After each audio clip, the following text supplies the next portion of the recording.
Hi, I'm John Green. Welcome to my salon. This is Mental Floss, and today we're going to discuss 26 strange mating habits of animals, because why not? You may think that giraffe love is cute and adorable, but no. Can I reuse the don't try this at home recommendation from our last animal-related video? Also, do not Google these things if you are easily queasy, and do not Google them at work no matter what. Let's get started.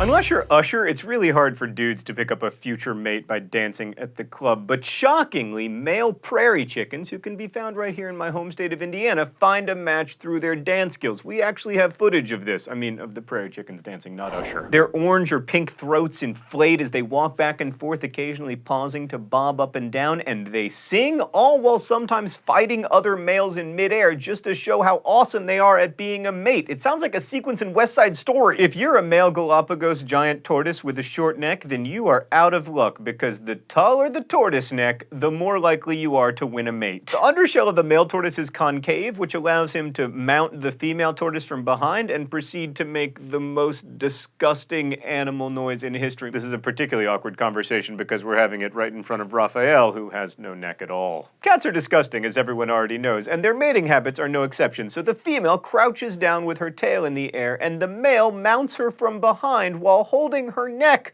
with his teeth. The female cat howls, then she is impregnated, and has the opportunity to be impregnated by yet more males while she is in heat. That explains why litters of kittens can contain all different types of kittens.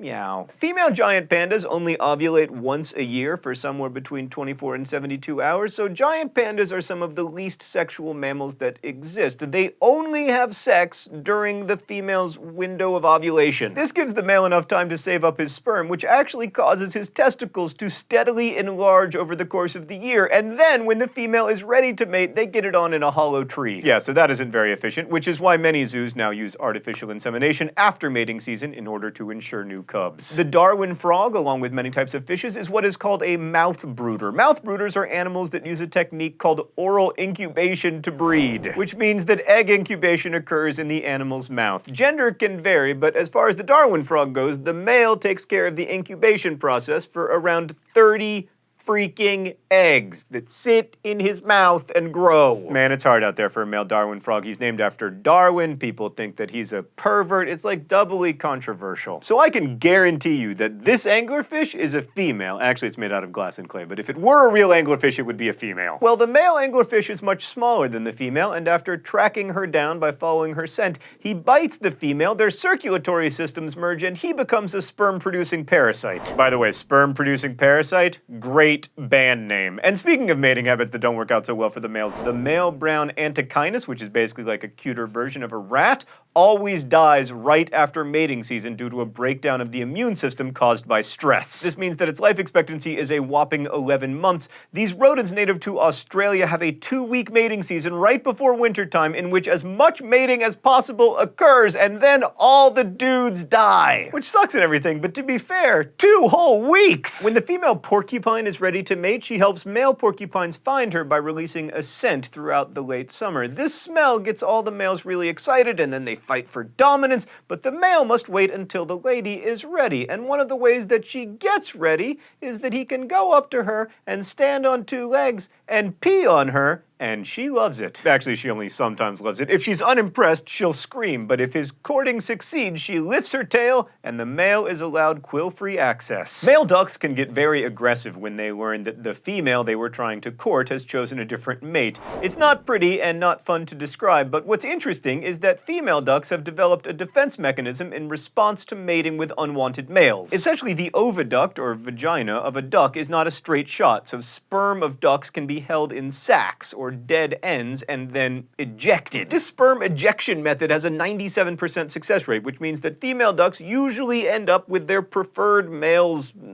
children. Elephants prefer to mate during during rainy season. Get your head out of the gutter. Elephant sex lasts a hot 45-ish seconds and features no humping, although there may be a groan or two. Typically, they both just stand there, and then they just stand there when it's over. It's best if this is successful, though, because elephants are pregnant for 22 months and only get pregnant every 4 to 9 years, and usually only have one calf. Incidentally, like many animals, both male and female elephants often prefer homosexual sex and companionships the majority of the time. Clownfish are all born male and only become females later. The fish travel in groups, and these groups have a strict hierarchy. The largest fish of the group is always female, and the second largest is always male. Therefore, if the female of the group dies, what was the second largest fish is now the largest, and so he becomes female. So why doesn't Nemo's dad become his mom? Plot hole! Every year when the female red-sided garter snake is finished hibernating, they celebrate with an orgy. Hundreds of males find a female snake and form something called a mating ball. You can probably tell why they call it that. And in case you were wondering, Samuel L. Jackson has had enough of these mental flossing snakes making mating balls on this mental flossing plane. Female mussels actually lay eggs in their gills before the eggs are fertilized, and the males release their sperm into the water, and the sperm is then picked up by the females, which eventually allows the eggs to become larvae. But in order for the larvae to become mussels of their own, it needs to be hosted by a fish, so the female mussel lets her larva free in the water, where it will be picked up in the gills or fins of an unsuspecting fish,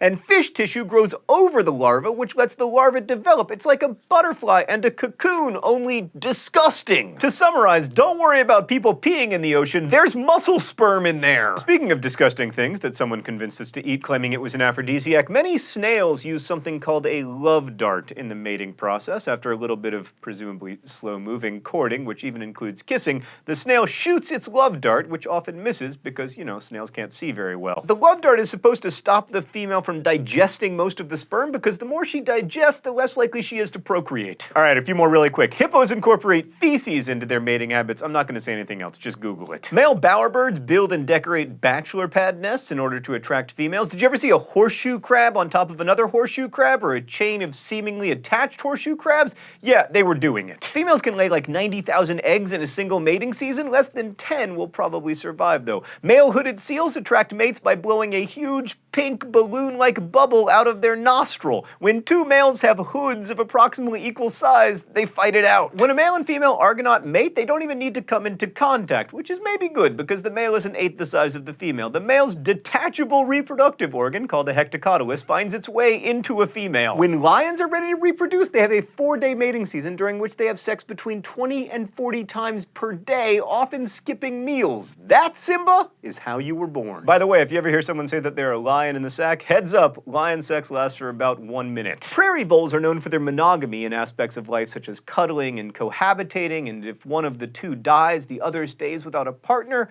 but they are not monogamous when it comes to sex. Sex is also crucial in the society of bonobos. They love sex and use it for everything from reproducing to maintaining peace in the community. Males have sex with females, females have sex with females, males have sex with males, and it keeps the bonobos happy and their society harmonious. Female hyenas are larger and more dominant than male hyenas. They're also difficult to tell apart from male hyenas because they have long pseudopenises, which are used for urinating, sex, and giving birth. Really giving birth? Meredith, can you fact check that for me?